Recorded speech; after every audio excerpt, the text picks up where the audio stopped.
The impossible discovery, the sensor anomaly.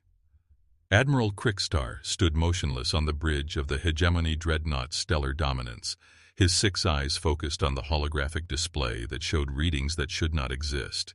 For 300 years, he had served the galactic hegemony, mapping star systems and bringing primitive worlds under their protective rule. In all that time, he had never seen sensor data quite like this. "Run the deep scan again," he commanded, his voice carrying the weight of centuries of military experience. His crew, consisting of various species from across the hegemony's territory, worked with practiced efficiency.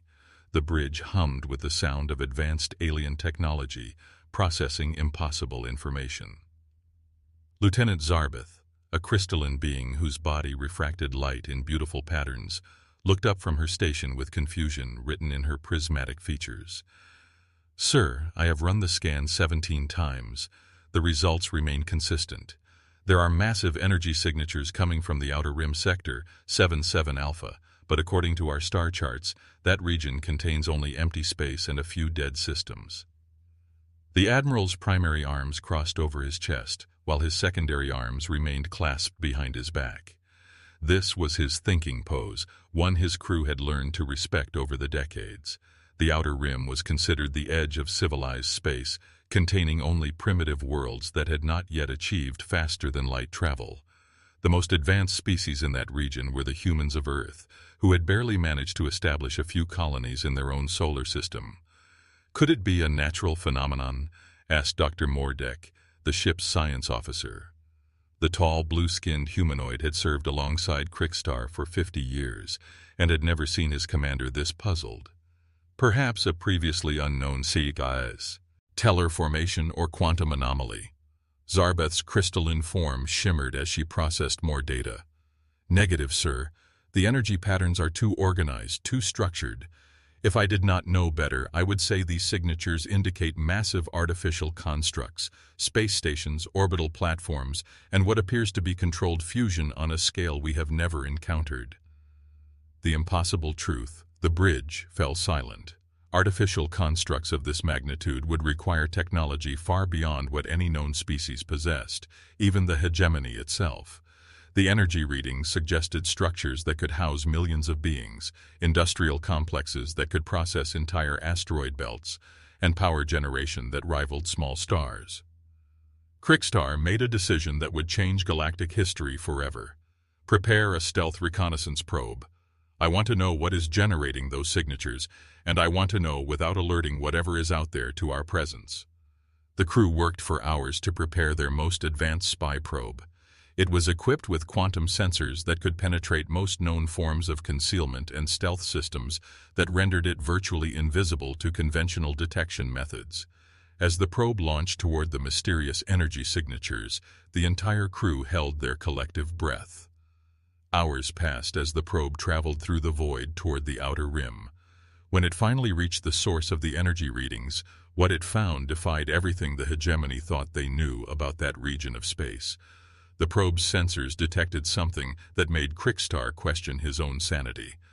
"Sir," Zarbeth's voice cracked with disbelief, "the probe has detected what appears to be a massive quantum concealment field.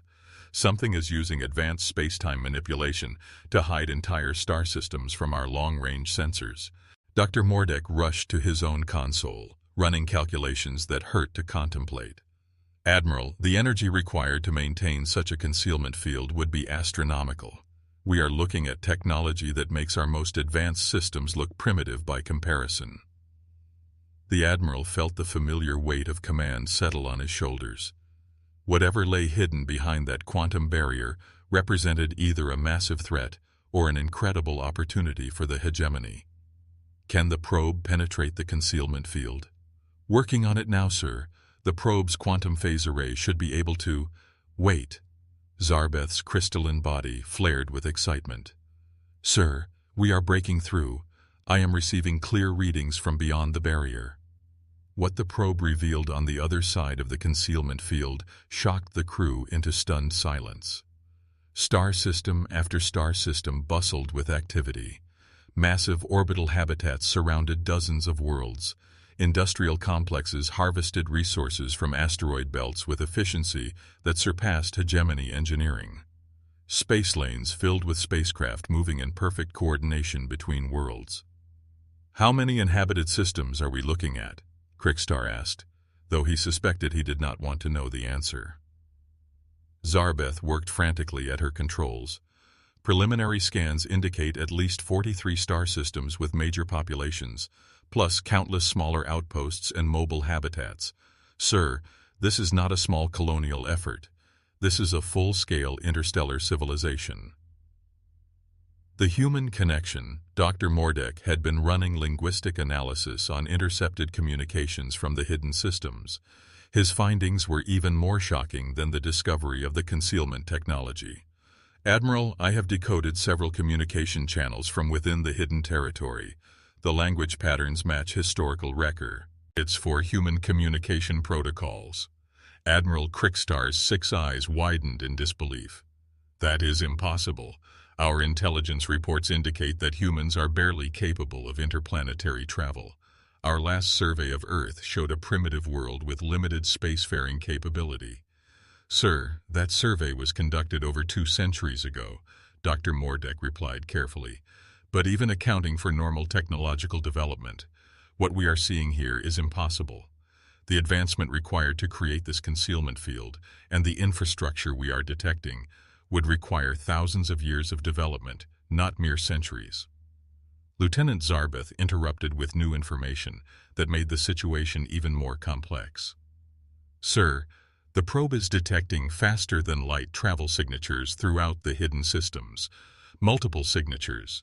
These beings have not only achieved advanced interstellar travel, but their propulsion technology appears to be more efficient than our own." The Admiral began to pace the bridge, his mind racing through the implications. If humans had somehow developed this level of technology in secret, it meant that the hegemony's intelligence gathering was catastrophically flawed. More importantly, it meant there was an entire civilization that had chosen to remain hidden from the galactic community. "What about military capabilities?" Krikstar asked, though he suspected he already knew the answer. Dr. Mordek consulted his readings.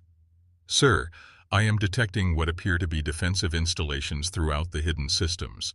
The energy signatures suggest weapons technology that could pose a significant threat to our forces, but more concerning is what I am not detecting." "Elaborate." "There are no signs of internal conflict, no military buildups aimed at conquest, no aggressive expansion. Everything we are seeing suggests a peaceful but highly advanced civilization that has chosen isolation over galactic engagement. Strategic implications. Strategic implications." Admiral Krikstar realized he was looking at a situation unprecedented in hegemony history.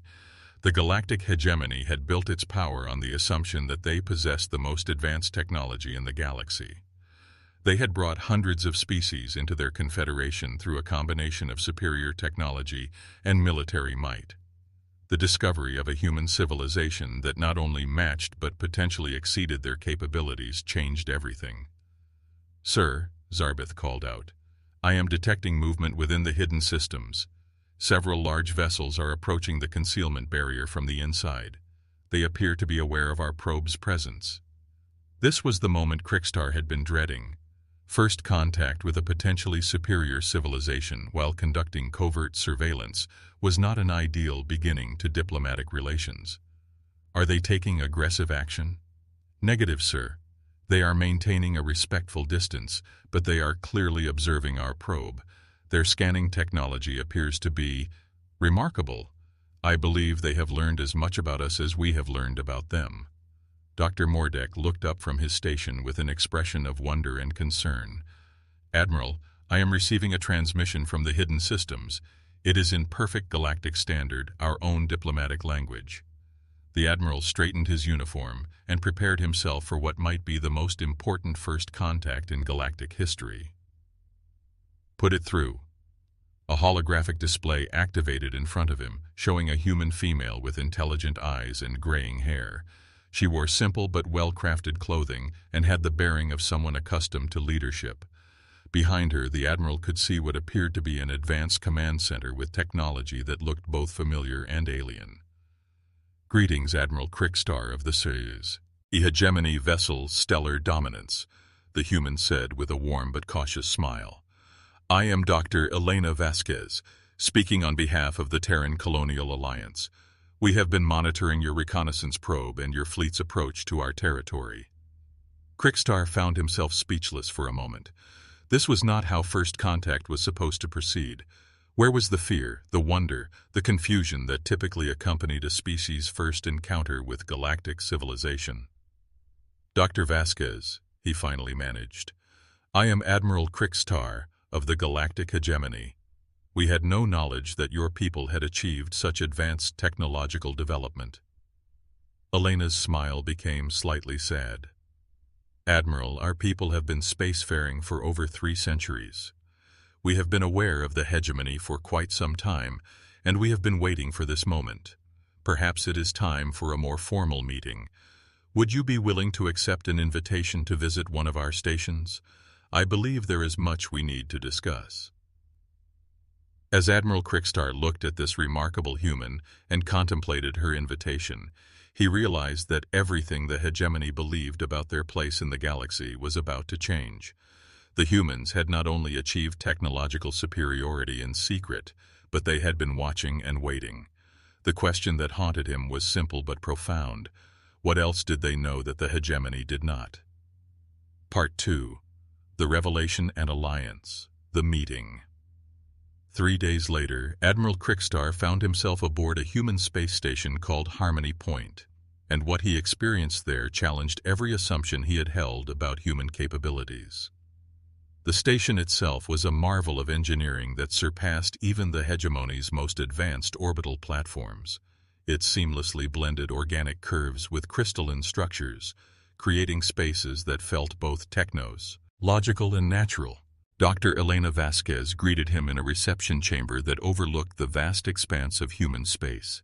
Through the transparent walls, Crickstar could see dozens of worlds connected by streams of spacecraft, orbital habitats that housed millions, and industrial complexes that processed entire asteroid fields with remarkable efficiency. "Welcome to the heart of human space, Admiral," Elena said, gesturing toward the magnificent view. "I know this must be overwhelming. Please, have a seat, and let me explain how we came to be here."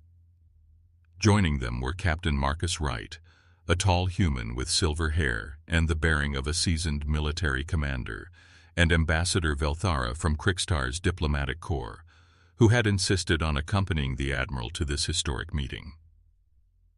Elena activated a holographic display that showed the history of human expansion into space. 300 years ago, when your people last surveyed Earth, we were indeed a primitive world by galactic standards.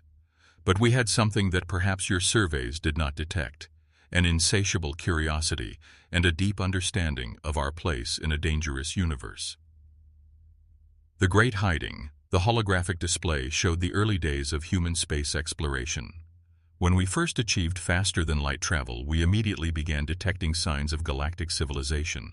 We observed the hegemony's expansion, studied your technologies from a distance, and made a crucial decision that has shaped our development ever since. Captain Wright leaned forward, his expression serious. We realized that emerging onto the galactic stage as a new species would make us either subjects or targets. The galaxy was not a place for the weak, and we were not ready to compete with civilizations that had thousands of years of development behind them. Elena continued the explanation. So we chose a different path. Instead of revealing ourselves, we focused on rapid technological development while remaining hidden. We developed the quantum concealment technology you discovered, not to hide from you, but to buy ourselves time to grow strong. Admiral Crickstar was beginning to understand the magnitude of human strategic thinking. You deliberately remained hidden while you developed superior technology, but how did you advance so quickly? "Necessity and cooperation," Elena replied. "When you know you are surrounded by potentially hostile civilizations, innovation becomes a matter of survival. We focused our entire species' efforts on technological advancement, resource utilization, and expansion, every human world became a center of learning and development. The holographic display showed the remarkable growth of human civilization. Within 2 centuries, they had established colonies across dozens of star systems. Their technology had evolved from basic spaceflight to quantum manipulation, from simple computers to artificial intelligence that could coordinate the activities of entire star systems. Advanced human technology. Dr. Elena Vasquez led them to a technical demonstration chamber where human scientists showed off their most impressive achievements. What Admiral Krickstar saw there made him realize that the hegemony was no longer the most technologically advanced civilization in the galaxy. Our quantum phase drives allow us to travel between stars in days rather than weeks, explained Dr. Sarah Chen, a young human scientist with enthusiastic eyes. We have learned to manipulate space-time itself, creating not just concealment fields, but also instantaneous communication across vast distances. She demonstrated technology that allowed real-time communication between star systems separated by hundreds of light-years. The hegemony's fastest communication systems had delays measured in months. See for similar distances. Captain Wright showed them human military technology, but not in a threatening way. Our defensive systems are designed around the principle of making conflict too costly to pursue. We can defend our territory effectively, but we have no interest in conquest or expansion into occupied space. The human weapon systems were elegant and efficient, designed to disable rather than destroy. Their philosophy seemed to be built around deterrence through technological superiority, rather than intimidation through raw firepower. But perhaps our greatest achievement, Elena said with pride, is our social technology. We have created a civilization where every human contributes to our collective advancement. No human goes without education, resources, or opportunity to contribute to our society's growth. The greater threat. As impressive as human technology was, Admiral Krickstar sensed that there was something more important that his hosts had not yet revealed. His suspicions were confirmed when Elena's expression became grave. Admiral, there is something else we need to discuss. Something that affects not just our 2 civilizations, but all life in this galaxy. She activated a new holographic display that showed long-range sensor data from the edge of the galaxy. What Krickstar saw there sent chills through his body. Massive energy signatures were approaching from the void between galaxies, moving with purpose and coordination that suggested intelligence. We call them the Void Seekers, Elena explained. Our long-range sensors first detected them 15 years ago. They are an extragalactic species that appears to consume the resources of entire galaxies before moving on to the next. Based on our analysis, they will reach the outer edge of our galaxy within the next 50 years. Captain Wright pulled up tactical analysis of the approaching threat. Their technology is unlike anything we have ever seen. They travel between galaxies, consume stellar energy directly, and show no interest in communication or coexistence. They appear to view all other life as nothing more than resources to be processed. Admiral Krickstar felt the weight of this revelation. How long have you known about this threat? We have been tracking them since we first achieved long-range sensors, Elena replied. Everything we have built, every technological advancement we have made, has been in preparation for their arrival. We knew that when they came, no single civilization would be able to stand against them. The Alliance. The pieces of the human strategy suddenly became clear to Admiral Krickstar. You remained hidden not just to develop your technology, but to prepare for this threat. You knew that you would eventually need allies. Elena nodded. We have been waiting for the right moment to reveal ourselves to the galactic community. We needed to be strong enough to be useful allies, rather than another burden requiring protection. The Void Seeker's approach has accelerated our timeline. Captain Wright activated displays showing human strategic planning. Our analysis suggests that even with our advanced technology, we cannot face this threat alone. We need the combined resources, knowledge, and populations of every galactic civilization working together. Ambassador Velthara, who had been quietly observing the proceedings, finally spoke up. "What are you proposing?" Dr. Elena Vasquez stood and looked directly at Admiral Crickstar. "We propose a full alliance between the Terran Colonial Alliance and the Galactic Hegemony. We will share our technology, our resources, and our knowledge. In return, we ask for the same from your people and for help in convincing other galactic civilizations to join us." The Admiral realized he was witnessing a moment that would define the future of the galaxy. The humans had spent centuries preparing for a threat that most galactic civilizations did not even know existed. They had developed technology that surpassed the hegemony's capabilities, but rather than using it for conquest, they were offering it freely in exchange for cooperation. "The Void Seekers will not distinguish between human space and hegemony space," Elena continued. "To them, we are all just resources waiting to be processed. Our only chance for survival is to work together, combining human innovation with hegemony experience and the unique capabilities of every species in the galaxy." Admiral Crickstar looked out at the thriving human civilization that surrounded the station, then back at the data showing the approaching extragalactic threat. The choice was clear, but the implications were staggering. "Dr. Vasquez, Captain Wright," he said formally, "on behalf of the galactic hegemony, I accept your proposal for alliance. It appears that the galaxy will need every advantage we can muster for the challenges ahead." As the two civilizations began planning their combined defense against the approaching Void Seekers, Admiral Crickstar realized that humanity's greatest achievement was not their advanced technology or hidden civilization. It was their foresight to prepare for threats that others had not even imagined, and their wisdom to understand that survival required cooperation rather than domination.